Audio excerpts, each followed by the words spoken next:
आंना अरुण कुमार नार्जारी गामि भिलेज कक्सागुरि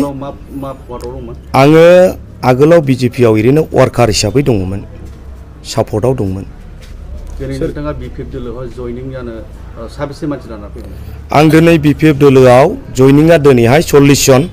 आरो आं गामि गामि ओनसोलावबो बेबायदिनो 200-100 होगासिनो दङ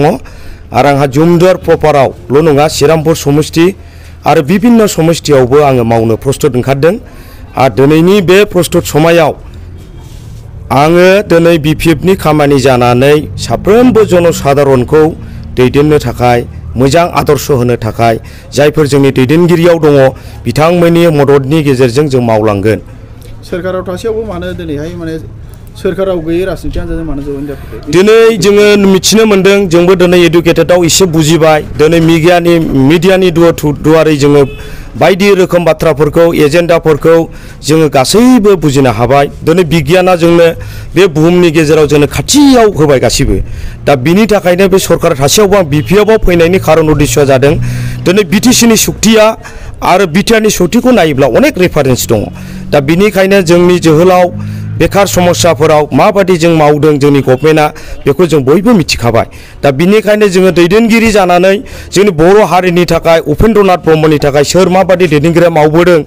बेखौ जोङो नुबोबाय दा बिनिखायनो आंनि साननाया दिनै रायजो राजानि गेजेराव मोजां मोनसे गुबुंले जे व्यक्तिफ्रा बिथांमोना सरकाराव दङ बिथांमोना माबादि मावाखै माबादि मावदों बिथांमोननि दायित्व नाथाय जों बिपिएफनि बेलायाव जे खामानिफोरखौ मावदों बिथांमोनाबो मेगनजों नुदों दिनै आं सोरबा लेटेस्टफोरखौ दुसिनो सानाखै दिनै जोंनि साफ्रोमबो लिडारानो जोंनि बर' हारिनि दैदेनगिरि दा दिनै बर' हारिनि गेजेर दैदेनगिरियाव दिनै जों गोरोबलायनानै मोनसे खौसेथि लानानै उपेन्द्रनाथ ब्रह्मनि जे जोंनि संबिधान इन्डियायाव गोरोबलायनाय मावला माबा मोनसे जोंनि थाखाय खहा जागोन नामा जाया दा बिनिखायनो दिनै जोङो जोंनि गेजेराव लिडारशिपफ्रा दिनै नोङो जे बिथांमोना जे पदआव दंमोन CSBनि बिथांमोना बिबानाव दंमोन जे बिभागफोरखौ मोनदोंमोन बिथांफ्रा मोनसे साख्रि होदों मोनसे मा होदों प्रिन्सिपाल सेक्रेटारिनि फाइलफ्राव नायबानो नुगोन दिनै जोङो बेफोरबायदि खामानि आदर्श नुनानै रायजो राजा समग्र बिभिन्न जनजाति हिसाबै जोङो बयबो माने मोनसे इन्डिपेन्डेन्ट हिसाबै जों दिनैसिमबो मोननो हायाखै जोंहा गोजोननाय गैया दिनै फालांगिनि बिजनेसाव जोंनि इयुथफ्रा माबा मोनसे मावना जानायनि थाखाय जोंहा राहा गैया दिनै जेरै जोंबो GSTफ्रा डाबल जाबाय आरो जेरैबो नोङो माबा मोनसे फालांगि मावगोन जेरैजोंबो जोंनि इयुथफोरनि थाखाय बिराद खहा दिनै साख्रिजों एप्लाइ खालामो गोबांथार एप्लिकेसनाव 3 लाख 4 लाख जायो बा साफ्रोमबो साख्रिजोंबो देरहानो बा साख्रिजोंबो मावनो हाया दिनै जों फालांगियाव थां दिनै जोंनि फालांगि मावनायफ्रा जोंनि मिडिल क्लासफ्रा मावना जानो हाला बाजारनि जे दाम बेसेन जे जों जे इनकाम खालामो बेखौ जोङो इनकामनि हिसाबै जोंनो खरस बारा जाबाय दा बेखायनो जोंनि बे लाइमोन बैसोआव बे लाइमोन जोहोलावफ्राव माने सोलिनो थाखाय जोंनि थाखाय गोब्राब जाबाय दा दिनै नायदो नोङो माबा फालांगि जेरैबायदि जोंनि खेतियक खालामग्राफोर बिथांफ्रा खेतियक खालामनानै दिनै सुजुग सुबिदानि गेजेराव जोङो आबादारिखौ सঠিक भाबे जों बेसेनखौ मोना नाथाय जों सঠিक बाजारखौ जों मोना जे दोलोआनाखि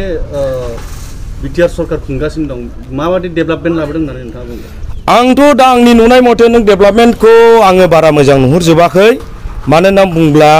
जोंनि बिटिआरनि जे माखासे एग्रिमेन्ट बे दफाफोरखौ नोंथांमोनाथ' रादाब लागिरि रादाब दैथायगिरि नोंसोरमोनानो साबसिन मिथिगौ दा जोङो बिटिआर सरकारनि मथे जोंनि मोनसे खामानिफ्रा साक्सेसफुल जायाखै दा नाथाय जिखुनु खामानिखौ खनसेनो मावनो हाया नाथाय जोंनि बिटिसि सक्तिजों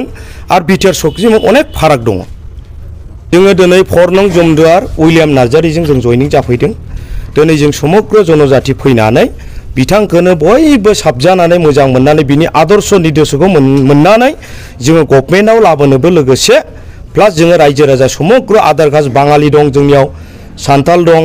प्लास राजबंशी दं नेपालि दं राभा दं आरो बायदि हारिनि मानसि दंबावो गोबां जयनिं जाफैनायफोरखौनो जोङो नुनो मोनबाय थादों जयनिं जायो आरो साननैसोनि उनावहाय उल्टा थांफिनो बेबायदि नुगासिनो दं दा नोंथांमोननि दोलोआव माबायदि जोंनि दोलोआव रायलायनायनि गेजेरजों प्रतिश्रुति हिसाबै जोङो बुजिलायना फैखादों जोंहा खुनु प्रलबननि खोथा गैया जों बिदि मावगोन होननानै जों रावनोबो खोथा होना फैयाखै जायहा उइलिंलि नोंथांमोना बिपिएफखौ आदर्श मोननानै 4 नं जमदुवारनि जोंनि उइलियाम नार्जारिखौ मोजां मोननानै समर्थन नोंसोरो गोसो गोरबोर होनो गोसोब्ला नोंसोर हागोन आरो बिथाङा जे जोंनि 4 नं जमदुवारनि केन्डिडेटआ एसे आगोलनि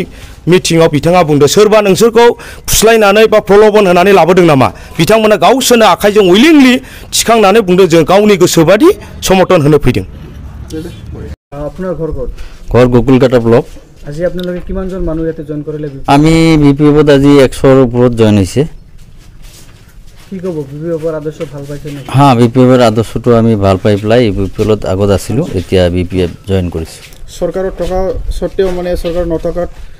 দলত কিয় যোগদান কৰিছে আপোনালোকে আমি সেই চৰকাৰৰ কাম কাজ আৰু আমাৰ ডেভেলপমেণ্টটো ইমান আমি পোৱা নাই এইটো কাৰণে আমি বিপিএফ জয়েন কৰিছোঁ চৰকাৰ